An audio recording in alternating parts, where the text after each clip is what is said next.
It's a little late, but we finally get our hands on this CMF Phone 1. As the name says, the highlight of the CMF Phone 1 is the design. You can even remove the back cover and knob to customize the look yourself. I'm sure you guys already know about it from other places, so we won't talk about it today. Instead, let's add something others may have not mentioned. So, what else does it have? By the way, don't forget that Geek Wheels is having a summer sale. Whether it's a phone or other gadget that you have always wanted to get, you can always find them there.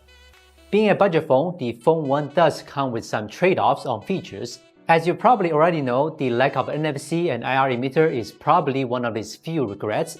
Other than that, the rest of the specs are pretty much the same as any other phone in its price range. Even the SIM tray can support a 2TB TF card expansion, a feature that's usually only found on entry-level phones, which is undoubtedly a highlight. Flip it over and let's focus on that display. I would not say the display is superior, but hey, all budget phones are the same. As long as the OLED screen is bright enough to help me fight the sun outside, that's all it matters. If you ask me what room for improvement, I'd say a screen with a better viewing angle would be nice. The Phone 1 uses Dimensity 7300 processor, which is slightly weaker than that Dimensity 7200 in the Nothing Phone 2a. Yes, you heard it right, 7300 is weaker than 7200. That's what MediaTek's math teacher taught him. By the way, Qualcomm's English teacher did the same thing. Snapdragon 8s Gen 3 is weaker than 8 Gen 3. Am I crazy, or is the word crazy? Surprisingly, the CMF phone actually outperformed its big brother, the Nothing Phone 2a. In a gaming test session, perhaps thanks to a more aggressive strategy, the CMF phone's average frame rate was much higher. It still has overheating issues at the end, but it's pretty awesome for a budget phone to be able to do that. What we need to do is lower the graphics or limit the frame rate to 30. The gaming experience will be a bit better. For example, lowering the graphics on the Zenless 0 to medium, the smoothness is already similar to many flagships. Unlike other budget phones, the CMF phone replaces that 8-megapixel ultra-wide camera with a depth-of-field camera. Although it can't take photos on its own, it can support the main camera to get more professional camera-like photos. If you block this lens, the background bokeh is gone, so you can see that it does have a role to play. Having a nice background bokeh is pretty important for a photo. At least for portrait, it will make the photo look more professional. As for the main camera, I would say it performs well most of the time. Colors are bright and vibrant, and resolution is good, both at 1x and 2x. At night, with the help of night mode, the clarity is also a bit better than the auto mode.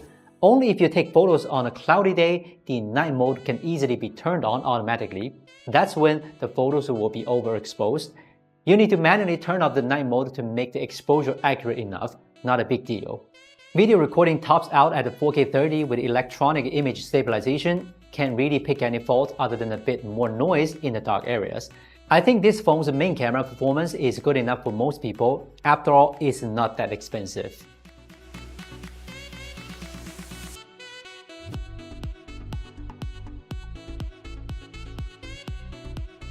Removing the back cover, you can see that it's so different from others. To prevent you from removing parts, the motherboard is covered with a plate or tape. There's also a warning not to remove the battery and related protective components by yourself.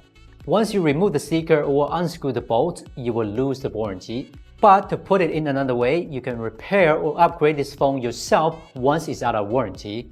Or you can do things like this, remove the back cover to play games. That way you won't have overheating issues. This is something that only CMF phone can do. The CMF phone has a 5000 mAh battery, wired charging power up to 33 watt, and no wireless charging. It's acceptable at a $250 price point. The power is not too big or too small. Charging speed will not be too fast or too slow. The battery life is even a little bit better compared to its brother 2A.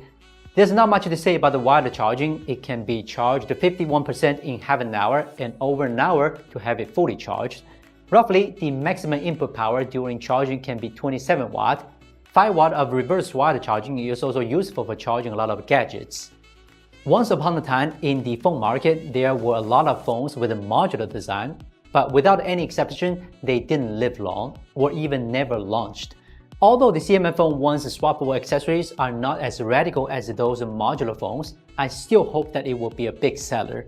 I'm hoping the next CMF phone will be more and more modular until a true modular phone comes out. Okay, that's it for the review. Don't forget to subscribe to our channel, give it a like. And again, Geek Wheels has a lot of phones on sale. Go check them out. I'm Will from Gizmochina. See you next time.